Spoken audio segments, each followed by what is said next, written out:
friends, welcome back to my channel. Today I have some book recommendations for you. These are super short books that you can read in the span of one day. I think pretty much all of these books I read in one day personally, so it's totally doable if you're looking for a short, quick book to kind of breeze through, especially now like it's summertime. A lot of people are just looking for like quick, easy reads, right? I think I have 13 books here. All of them, they're like a mixture of literary fiction, classics, transgressive fiction, satire, some like experimental. Listen, we got a mix to go through, okay? So first things first, let's just start with this bleak, depressing novel. This is The Stranger by Albert Camus. This is a book about a man who is basically on trial for murdering someone at the beach. So he is an absurdist. He's very like, life is meaningless, it's pointless. And so we're exploring his world and how he views the world through this absurdist lens, if you will. So we're kind of following this trial and what happens to him, and it's like, were his actions justified? Is he being treated unfairly? It's just a very interesting view of the world through the eyes of someone who is very much like, life is meaningless, the only certainty is death. And like, listen, it's our job to assign meaning to a meaningless existence. That is Albert Camus. Okay, video's over.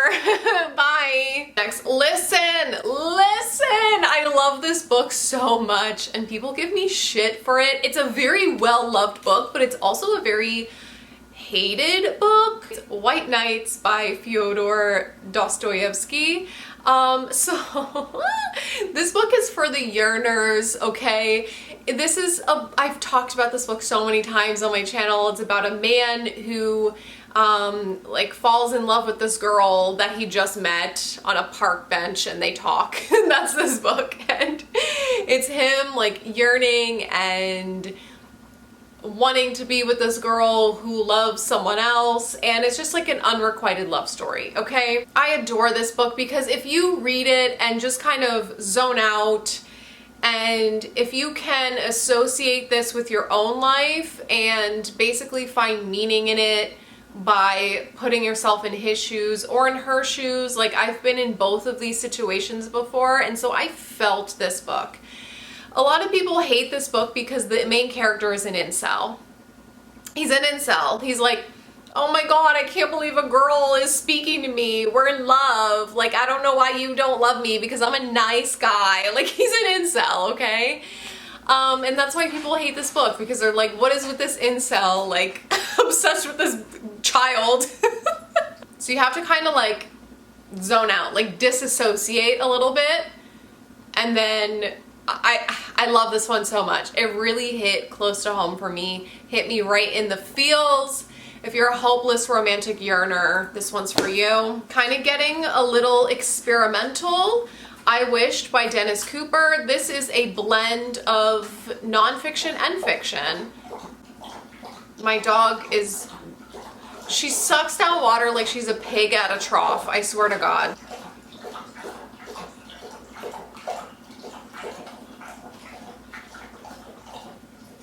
Are you done? So this is kind of a mixture between nonfiction and fiction. So this is a book about George Miles, who Dennis Cooper believed is the only man that he's ever loved from when they were teenagers. And so many years went by, and here George died by suicide, and Dennis had no idea. And so he kind of wrote this book processing his feelings and grief and yearning. And so there are nonfiction stories, like things that I just told you, and him trying to process why George like never loved him in return. And then there are some fiction stories that are kind of just like really weird and experimental, where he puts George in the story. Really great book, almost made me sob. I read it in one sitting. and it's a really weird one. It's a really sad one, but it's also like there's some violence, and it is very much transgressive in nature. Like, Dennis Cooper is a transgressive fiction writer, so his books do have a lot of like violence and really fucked up things in them, so be mindful of that. But I highly recommend this one. And then kind of sticking to that like weird experimental transgressive vibe, I have Mcloo by Oteza Moshfegh here. This one I read in one day as well, and this is about a evil gay drunk sailor, and it's set in Salem, Massachusetts in the 1800s. He wakes up and he's being held like on the hold of a ship, and they tell him that he might have killed a man. He might have killed his best friend. So it's him like super drunk and we're getting the POV from a super drunk person, so it's not very all that clear or coherent. And it's him kind of flipping back and forth between like what's happening in present day. He has to like go on trial, and then him trying to piece together some memories between him and his best friend and kind of figure out what happened, if he actually killed this person or not. Another one that's just very weird, experimental, I would call it. Another sort of transgressive, offensive book, I would say, because he's an evil drunk sailor. The offensiveness of this novel makes complete sense. Just trust me, okay? I will not steer you wrong. I mean, I might, but I don't intend to. Let's just stick with the weird transgressive vibes. Story of the Eye by George Bataille. This one here is a classic. It is probably the most disgusting book I've ever read, if I'm being honest. This is so insane. In this book here, we're following a teenage boy, and he kind of gets together, I think it's like his distant cousin or something, I don't know, but him and this girl get together and they embark on this sexual extravaganza, this sexual journey together, where they realize that they are both into very disgusting, sadistic things. Things such as eyes, testicles, milk, urine, the list goes on and on, okay? It's disgusting. It's completely out there. It's trying to explore the link between sex and death. It's one of the most popular transgressive fiction novels. It's a classic, and I just think if you're looking for a really disgusting, fucked up time, this would be the book to pick up. But it's, I think I'm going to film a spoiler video on this one. I got some requests to do it. I just have to find the time to reread this, and then I think I'm gonna film a spoiler video. I mean, my channel will probably get taken down, but worth it. You know I have to do it. You know I have to do it. Less Than Zero by Bret Easton Ellis, baby. So this is a book about our main character Clay. He's a teenager growing up in the 80s in LA, and we're following him and his friend group, and he's just very empty. Everyone is very empty. They have trouble connecting with one another. They're just drifting through this LA world where everything is just super bleak and nihilistic, and they have tons and tons of money and drugs, and it's like all the drugs and the money and the free time in the world isn't enough, because they still just feel so empty and like life is meaningless. And that is this book, and we are exploring what happens to Clay and his friends as they drift through life. It's very bleak and depressing. It goes a very fucked up route in the end, and it's one of my favorite books of all time. I feel like this is such a summer read. I don't know what it is about Bret, but it's like his books just give me like a hot summer day vibe. Like you're outside, you have your Wayfarers on, you're out by the pool, you're reading about bleak nihilistic shit. Then of course I have the sequel here. These books are super short, by the way. Like, they look like full-length books, but they're less than 200 pages and like super, super easy to breeze through.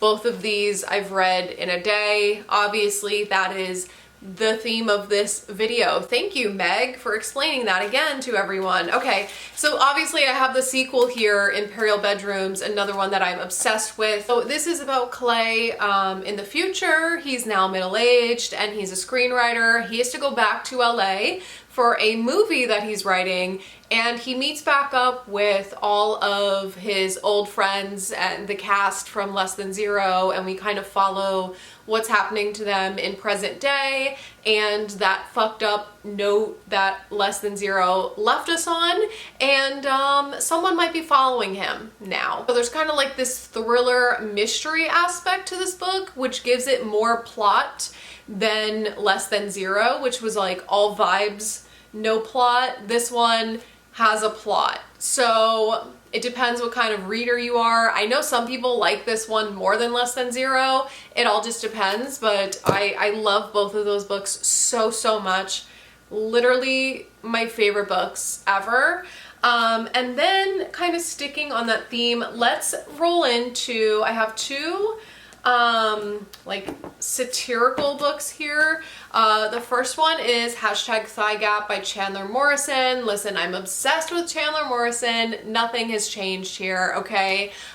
This one here is about a woman who has an eating disorder. She is anorexic and she is obsessed with being thin, looking thin, other people's weight, obsessing over calories. And she is a model living in LA, and we kind of just follow her daily life and quite literally her descent into madness. Obviously, another super bleak book about a dark topic, so if you're sensitive to like reading about eating disorders, stay away from this one. But I do think the topic was handled really well, and it was just a very well-written book and very realistic. Next, one more satire I have here. This is Story of My Life by J. McInerney. This one is another one that looks long, but it's like big chunky words, and it's a super simplistic, easy to read book. So we're following this girl, Allison, in her 20s, and she's just like, oh my god, OMG, like, let me tell you about the story of my life. That's Allison. She literally reads like that in the book. If you're annoyed by that, maybe don't read this one. She's in college, she wants to be an actress, but her life is a mess. Like, her friends are all on drugs and she's on drugs, and so she's just kind of like hanging out with these friends that suck, and then she's hooking up with a bunch of guys that also suck, and we're kind of following her with like her love interest, and her dad sucks. Her dad's like, I'm gonna send you money, and then like he doesn't, he just disappears. So she's basically just unsupervised 24/7. Reminds me of a Bret Easton Ellis novel. J. McInerney is similar to Bret Easton Ellis. And so she's just kind of like hopping around trying to find meaning in life, but due to all this like trauma of being treated like shit all the time, like it's obviously affecting her more than she realizes. So that's kind of just what we're following. It was very funny. It's a very funny book. It's a very easy book to read. She's supposed to be like a funnier, more ridiculous version of Holly Golightly from Breakfast at Tiffany's, which I can see. Oh, I think there's a spider on my ceiling. Oh! Okay, great. Oh, let's talk about Of Mice and Men. This is, of course, a classic. If you know, you know. It's a very, very bleak, depressing book. If you're in the mood for something like that, I highly recommend it. It is about this duo, this friendship duo of a man, and he befriends another man who is mentally challenged, and they basically have these big dreams of owning a farm together and saving up their money, kind of living out this American dream. But they get this job and some terrible things happen. Terrible things begin happening in this book. It's exploring the way marginalized groups of people are treated, and especially how people were treated during this time period in 1937. So yeah, there's a lot of discourse about the ending, about the moral aspects of this book, and it just really opens up a conversation. I mean, there's a reason this one is studied in school so often as it is. And then let's get into another classic here. This is The Princess of 72nd Street by Elaine Krapp. This is a book about a princess. She's not actually a princess. It's a woman who lives in New York, and she experiences episodes of mania. So she has bipolar disorder, and she's basically explaining to us what her episodes of mania look like and feel like, and she imagines herself as a princess on 72nd Street, and we're following her with all her different love interests and how these men treat her, and it's really exploring just women's mental health compared to men's mental health. This was from the 70s, and I feel like it's still extremely similar to today's world, and yeah, just a very accurate portrayal of what women's mental health looks like. Love this book. The Steepford Wives by Ira Levin. This is like a horror classic. Okay, so this one here, we are following this couple. They move into a new neighborhood, and the wife realizes like all the other wives in the neighborhood start acting really weird after a little while. All of a sudden, they're like really robotic, they're obsessed with cleaning, their breasts are getting larger. She's like, what is going on in this neighborhood? So it's basically a book of her trying to figure out what is going on with all the other wives, and it's just like this psychological suspense novel. I really liked it. It's a feminist classic for a reason. I don't want to say anything else if you don't know anything about this book, because I don't want to give anything away, but if you like horror, if you like psychological suspense, feminist books, definitely read this one. And then last but not least, I have a literary fiction. This is I'm a Fan by Sheena Patel. This is about a woman who is obsessed with a man, okay? She is so obsessed with this man, she starts stalking him online. So they're in kind of like an affair, because he is married, I believe, from what I remember. Or he at least has a girlfriend. I think he's married. And she is having an affair with him, but she wants to be like his girlfriend. And so she becomes obsessed with his wife and starts stalking her online and basically trying to be like her, and is just, her entire life just revolves around being obsessed with this couple. It's funny at times, it's sad at times. It actually deeply explores like class and race. I almost feel like those issues are actually at the forefront of this novel, and the stalking, like obsessed, unhinged woman is kind of in the background a little bit. Like it's definitely there, but this book has more to say other than just like, hee hee, I'm an unhinged woman, like, ah, like those other like quirky lit fic books. This does have depth to it, which I appreciated. It wasn't my favorite book in the world because it is a little disjointed, and the reason that you can read it in one day is because like some pages literally have one paragraph or a few sentences per page. Like I literally flew through this one in one day. But yeah, I definitely recommend it. I definitely liked it. It just is a little bit disjointed because the chapters are so short. Otherwise, I think if you're looking for a book that has that unhinged woman factor to it, but also has something to say, more so than the other unhinged woman books, I would look into this one. And that is it. Those are my 13 book recommendations that you can read in the span of one day. Let me know if you try any of these out. Let me know if you have any short book recommendations. And let me know if you want me to spoil Story of the Eye for you. I will certainly do that. Otherwise, I will see you in my next video. Bye.